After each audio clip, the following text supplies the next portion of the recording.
start with just market-based development in general. How IDE really started working on this was a belief that the rural poor are actually customers and clients, and that you can use business approaches to solve really tough social problems. So that is where IDE starts from the very beginning. And while we've been looking at this, we're really looking at what economic opportunities exist to be able to address these problems.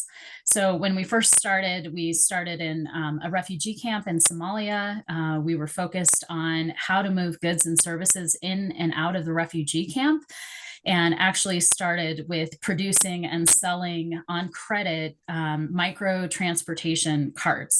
So essentially donkey carts that formed micro transportation businesses. And one of our first entrepreneurs we worked with, her name was Fatuma, and she actually became so successful in the micro transportation business that over time she purchased a total of 10 donkey carts.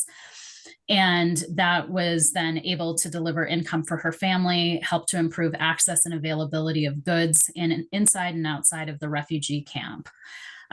What you see on the screen here is one of the core principles in how we do our work in looking at conducting gender project assessments. So at IDE, we have a strong gender equity and social inclusion policy, which focuses both on mainstreaming, which are changes made within the organization, as well as integration, which are changes made in our programs.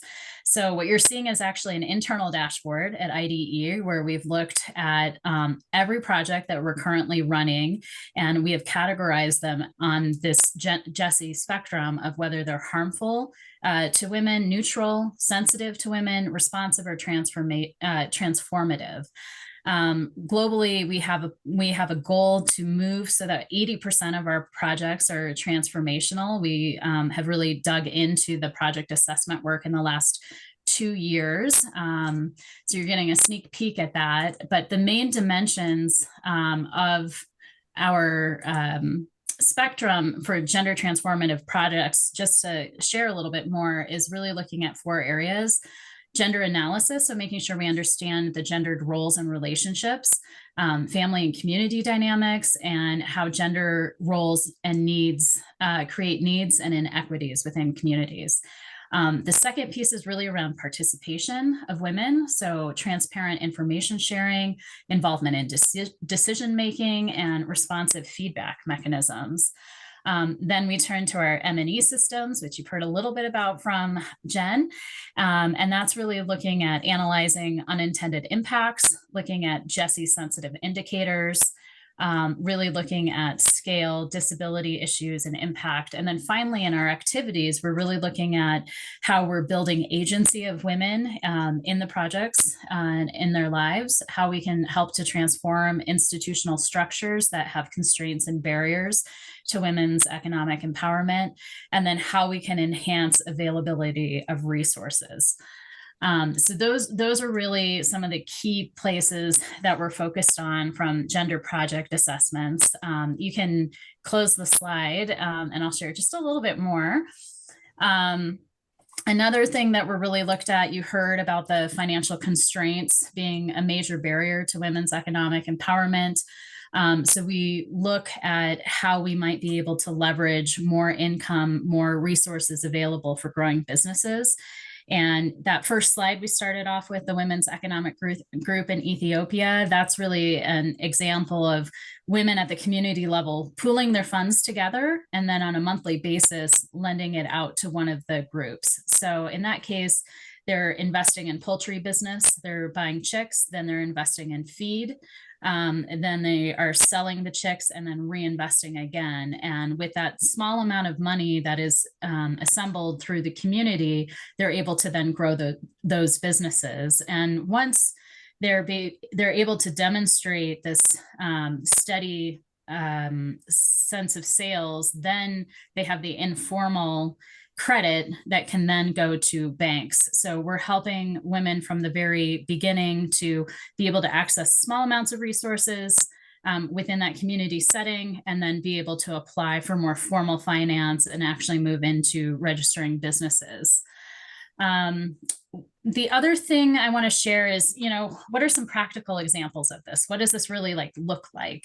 And so the types of social businesses that we're helping to incubate and support in the countries where we're working include women owned and operated value addition businesses in the agriculture sector. So if somebody is growing peanuts, for example, they're then transforming that into peanut butter, or you're taking grains and you're cleaning them at a level that's not usually available in the market so that you can sell it into a higher corporate value chain.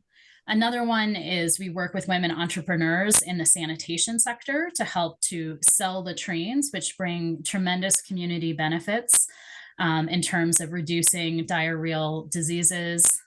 We've done quite a bit of work in Bangladesh around menstrual hygiene management and how you can sell menstrual hygiene products in schools and other places where they're not available. This is really important because not only is it a business opportunity, but it also enables girls to stay in school and not miss a week or more of school every month. We also, in Cambodia, we're working with entrepreneurs and a group that is now part of IDE called She Investments, that has a fantastic app for women entrepreneurs to be able to track their finances and then use that data again to be able to access more formal finance. At the heart of everything, I think when we're looking at social solutions to problems, we are learning, we're seeing what is working in our approaches, what's not working, how do we innovate on this, how do we refine our approaches, contextualize it, and how we might replicate it in other places to bring about transformative social change.